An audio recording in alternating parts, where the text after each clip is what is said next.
ఇప్పటికే ఆరోగ్యశ్రీలో అంటే 5 లక్షల అనేటువంటి కాకుండా ఆరోగ్యశ్రీ పరిమితి 25 లక్షలకు పెంచారు. ఆరోగ్యశ్రీ పరిమితి 25 లక్షలు. అంటే పౌరులందరూ గమనించాలి. అంటే 25 లక్షలకు సంబంధించినటువంటి ఆరోగ్యశ్రీ కార్డుల్ని ప్రతి కుటుంబానికి పంచేటువంటి ఒక నిర్ణయం.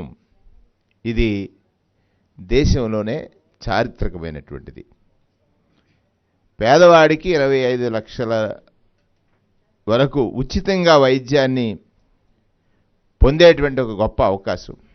ప్రధానంగా క్యాన్సర్ వంటి ప్రొసీజర్స్ ఇప్పటికే లిమిట్ లేకుండా క్యాన్సర్ వంటి ప్రొసీజర్స్ వచ్చినప్పుడు ఇప్పటికే లిమిట్ లేకుండా ముఖ్యమంత్రి గారు చెప్పారు. 27 లక్షల వరకు కూడా ఇచ్చినటువంటి సందర్భాలు ఉన్నాయి. కానీ ఇవాళ దానిలో అందరికీ కూడా 25 లక్షల విలువైనటువంటి ఆరోగ్యశ్రీ కార్డుల్ని పంపిణీ చేసేటువంటిది ఆంధ్రప్రదేశ్ రాష్ట్రానికి ఇదొక గర్వకారణం.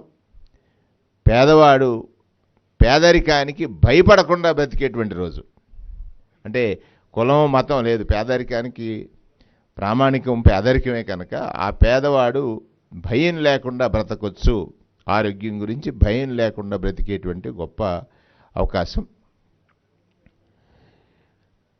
క్యాన్సర్ వంటి హై వాల్యూ ప్రొసీజర్స్కి గత 4 సంవత్సరాల్లో 1897 కోట్ల రూపాయలుగా పైన ఖర్చు చేశారు. 1897 కోట్ల రూపాయలు ప్రభుత్వం ఖర్చు చేసింది.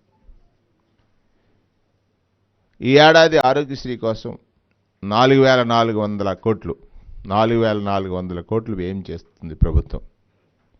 ఈ విషయాన్ని కూడా మంత్రిమండలి ఆమోదం తెలియజేసింది. ఆనాడు చంద్రబాబు నాయుడు గారి ప్రభుత్వంలో ఆరోగ్యశ్రీ అంటే బకాయిలతో ఉండేది. 668 కోట్ల రూపాయలు బకాయిలు పెట్టిపోయారు ఆయన. దాన్ని కూడా మా ప్రభుత్వం తీర్చింది. అంటే పేదల ఆరోగ్యం పట్ల జగన్మోహన్ రెడ్డి గారి ప్రభుత్వానికి ఉన్నటువంటి చిత్తశుద్ధి లేకపోతే బాధ్యత, భరోసా ఆయన తీసుకున్నటువంటి నిర్ణయాల ద్వారా తెలిసిందనేటువంటి విషయాన్ని ఈ సందర్భంగా మనం చేస్తూ ఉన్నాం. ఇప్పుడు ఆరోగ్యశ్రీతో హాస్పిటల్కి వెళ్తే 25 లక్షల వరకు ఉచిత వైద్యం గురించి ఇప్పుడే చెప్పాను. ఇది ఒక పెద్ద మైలురాయి మా ప్రభుత్వానికి. ఆరోగ్యశ్రీలోనే ఇది ఒక పెద్ద మైలురాయి కాబోతుంది. ఆరోగ్యశ్రీ జగనన్న ఆరోగ్య సురక్ష కార్యక్రమాలపై క్యాబినెట్లో విస్తృత స్థాయి చర్చ జరిగింది. ఈ కార్యక్రమాలని సమర్థవంతంగా ముందుకు తీసుకువెళ్ళడానికి మంత్రులకు కూడా దిశానిర్దేశం చేశారు ముఖ్యమంత్రి గారు. ఆరోగ్యశ్రీ కొత్త కార్డులు పంపిణీ చేస్తూ ఆరోగ్యశ్రీ క్రింద ఉచితంగా ఎలా వైద్యం పొందవచ్చు అనే దానిపైన విస్తృతంగా ప్రచారం చేయాలని, ఇప్పటికే ప్రజలకి దీనిపైన అవగాహన కల్పించడం కోసం ఆయన విస్తృతమైనటువంటి ప్రచారం, అంటే ప్రజలకి ఇంకా అవగాహన పెంచాలి అనేటువంటి దానిపైన ముఖ్యమంత్రి గారు క్యాబినెట్లో సుదీర్ఘంగా మాట్లాడడం, దానిపైన సమగ్రంగా దీనిపై అందరికీ కూడా తెలియజేస్తూ